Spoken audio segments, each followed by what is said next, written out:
everybody, this is Dr. Monica Du here. I wanted to go ahead and talk about a topic that we are seeing much more in our society today, and that is the topic of obesity and overweight issues in our children. Now, per the CDC, the weight issue has actually increased greatly since the 1970s. Obesity has tripled since that time in the United States at least, and I'm sure it has also done the same in other places as well in the world, but focusing on the United States right now, it has actually tripled in our children. The rate of obesity has tripled in our children in the United States since the 1970s, and that's a big problem. Now why are we so worried about obesity, and what exactly is it? So just to break things down a little bit, when usually you go to your pediatrician's office and they measure your child, they will usually do a height and a weight. In little ones, they'll go ahead and do the head circumference and so forth. After a certain age, we'll check for blood pressure and other things, but focusing in on how we would demonstrate that your child is overweight or obese, we will look at something called the growth chart, which will give us something that we call the body mass index. And that is basically a calculation that we use based on your child's height and their weight. And then once we get that information, we're able, based on specific percentiles, to demonstrate at least graphically and numerically where your child is. Now, just to let you know, a normal body mass index for a child, which we usually will measure at 2 years and up, is that of which your child is between percentiles of 5% up until the 84th percentile. So once you hit 85th percentile and above, then you are classified as being overweight.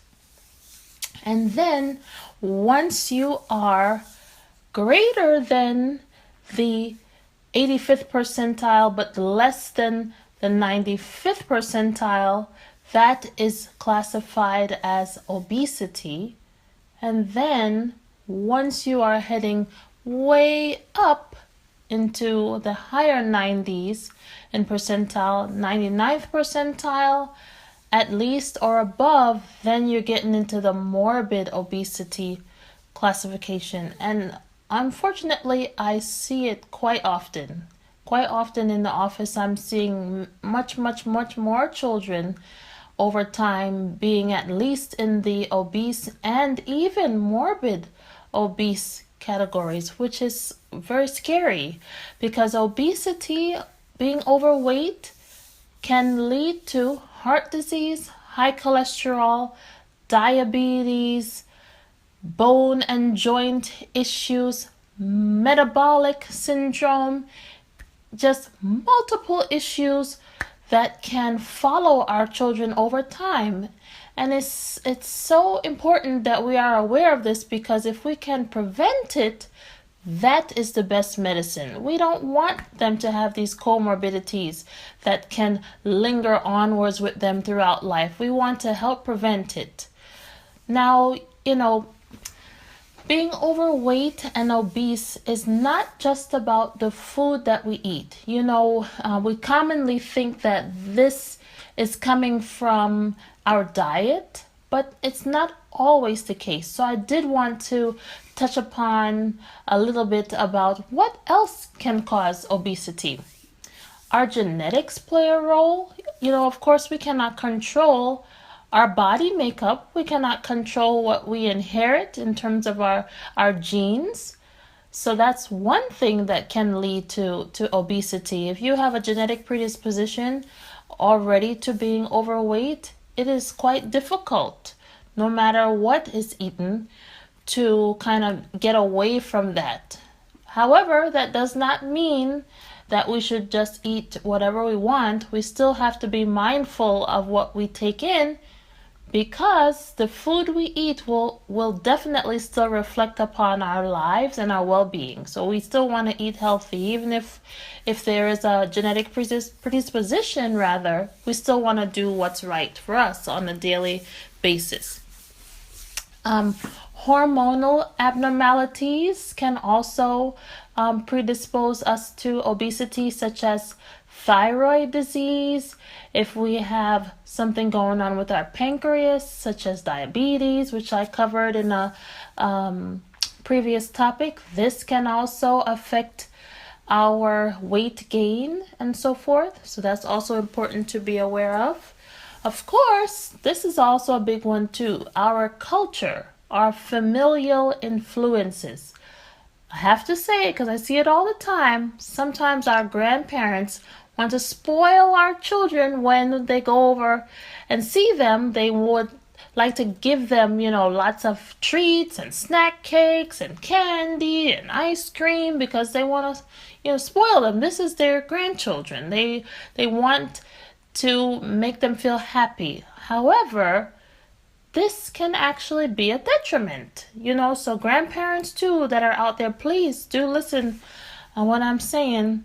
Be careful about what you're serving your grandchildren. I know you want to spoil them, but spoil them in another way. Take them out for a fun trip. Walk with them. Just spend time with them. Just being with them is sufficient for them to know and feel your love. You don't have to do it through food, And a lot of times too, the grandparents feel that they want to go ahead and kind of even, quote, fatten, their grandchildren up. They feel like by feeding them, they are doing the best that they can for them. But I have seen it, kind of backfire, going the wrong way. The children tend to gain weight quickly when they spend the summers or so forth, sometimes with grandparents. Now, I love the grandparents, but I do want to say it, I'm being very open with you all. Just be careful about what you're providing your grandchildren. It's important. It can affect them long term. Now, what else? There's something called food deserts. Now, based on where you live, sometimes there are not the best of options, the best of healthy food options out there. So that means we tend to go on and do the fried chicken, the fast food, the burgers, the cakes, the chips, and so forth.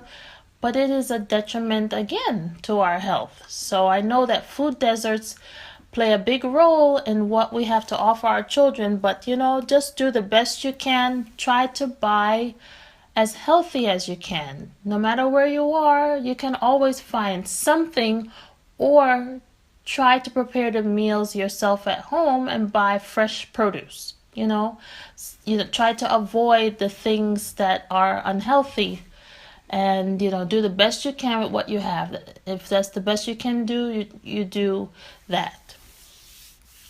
Also, based on where you live, you may have a lack of access to safe areas to walk and exercise.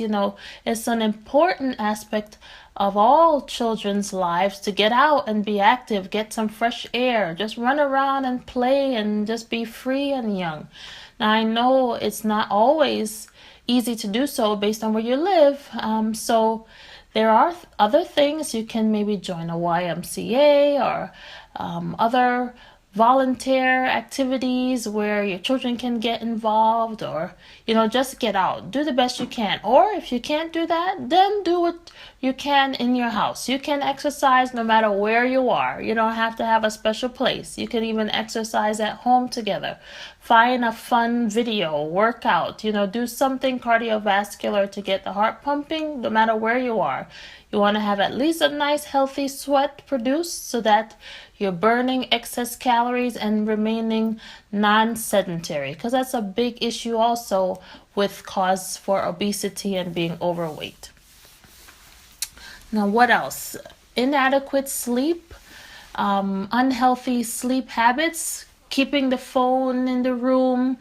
Some of our children have cell phones and they're constantly on there. That's what they do all day, just on the phone, on media, watching TV. These are sedentary activities, and they can also lead to increased weight gain because we're not burning off much. We're taking in, but then we're not burning off much. So adequate sleep, going to bed at a reasonable time, putting away the phones, putting away the media. Do not even have a TV in the room, because that will encourage watching at night and not laying down at the appropriate time. All children, even adults, we need to have adequate sleep so that our body can be well rested, rejuvenated. All these things play a role in the way that we will metabolize foods and the way that we will manage our energy intake, output. All of these things play a role. So try to encourage adequate sleep, because inadequate sleep can lead to multiple issues. Now, what else? Big topic. There has been research about this too. Sugar sweetened drinks. I know that the children ask for it, but let me tell you, even from my standpoint as a mom of 3, I don't even bring it in the house. I tell you, no sugar sweetened drinks in my fridge.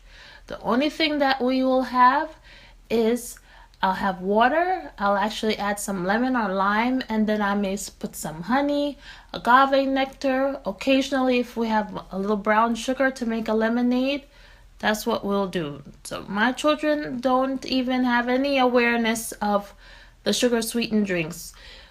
Occasionally, if there's like a birthday party in class or something and someone brought like a fruit punch or something of that nature, that's the only time they would actually get a sip of something like that. But we don't even buy it. So that's another thing that you can look into. Don't even buy these sugary drinks. Big culprit, high fructose corn syrup. If you see high fructose corn syrup as one of the first ingredients on the nutrition panel, put it right back on the aisle. Put it back in the aisle. Don't even pick it up. Put it back right in there. Leave it in the supermarket. Don't even bring it to your house, because it's a temptation and it's not healthy for anybody. It can lead to things like obesity, diabetes, and all these, the insulin resistance. It causes the body to see too much sugars. It dumps so much sugar onto the body cannot handle it, and over time it can be detrimental. So please be aware of the sugars. Look at your nutrition panels. Of course, having more carbohydrates and less proteins, less healthy fibers, less fruits and vegetables can also lead to obesity. Carbohydrate starches turn again into sugars, and then if you're sedentary, it's just going to be stored and it's not going to be useful in a healthy manner to the body, you see. So be careful of the ratio of carbohydrates that you're giving to your children. Try to avoid those white breads. Get more of the brown types of breads with the seeds and the nuts. Those are healthier for you and last longer, keep you fuller longer, rather than the white breads that just get broken down pretty quickly. You need complex carbohydrates is what we call it. So be careful. Another thing, personal tip, we actually make our own bread. We used to buy bread, which is costly every week. Not anymore. We went ahead and bought a bread maker just because we were very busy. It's easier to place the materials in, set it, and leave it. So easy and so tasty. And you can alter the recipes. We've done so many different ones. Cranberry bread, raisin bread, honey oat, coconut. You can even spice it up, make it your favorite. But I know how much sugar is in there. I know how much salt is in there. I know there are no processed elements in there, no high fructose corn syrup, because I make it myself. So that's another thing, to be mindful of. Some things that you can do on your own, try to do it as much as you can. Make life safer and easier for you. And some people do have a slow metabolic rate, so that means that they don't burn energy as fast as others. So that's something to be aware of too, that we may not necessarily be able to control, but yet still try to eat a balanced diet. Eat 3 square meals a day and even a few snacks in between to keep your metabolic rate active, So don't overstuff. Some people do that. They feel, oh, I'm going to eat maybe 2 meals a day and that'll be sufficient. But guess what? Most of the time when that happens, you're overstuffing because you're trying to compensate for the times that you didn't eat. So you tend to overeat. So even for adults too, that's a good tip. Try to eat smaller amounts throughout the day. Snack if you can in between with healthy snacks. Low sodium, lower sodium snacks. We tend to eat excess sodium too, besides the sugar. So lower sodium if you can, and then lower sugar snacks, multiple throughout the day in between the 3 square meals. And balanced meals, fruits, veggies, carbohydrate, protein on the plate. Increase your water intake also. That will also help with you as well. So those are just a few of the things that I wanted to cover. The risk factors of obesity, the potential causes. Those are just a few. And then some tips on what we can do. Obesity is a kind of controversial topic. Many of us, I tell you, many physicians are uncomfortable talking about it, but we have to get over that because our children are depending upon us. We have to be comfortable to discuss it with our parents. And parents, if you feel that you're struggling, if you have tried your best to put your nutritious meals on the table and yet still you are just fighting an uphill battle, talk with your pediatrician. Don't be afraid to bring up the topic. Yes, it is a taboo topic. It is a difficult topic to discuss, and the child may feel even kind of embarrassed about it. But take it from me, it's very important to just bring it up. There's help out there. We can even have someone such as a nutritionist help you, follow you over time, help you to plan those healthy meals, because it's not easy. Trust me, it's not easy to give the best meals and the healthiest meals, especially if you're a busy working parent, but it can be done with proper planning and help. So definitely reach out if you need it. All right, I hope that this was helpful for you. If you have any comments or questions, definitely feel free to go ahead and post them. And of course, as always, you can find my information and other useful tips and resources on my website at www.drmonicadu.com. Of course, you can always find me on my Facebook page as well as YouTube. I hope you all have an awesome day. I'll see you all soon.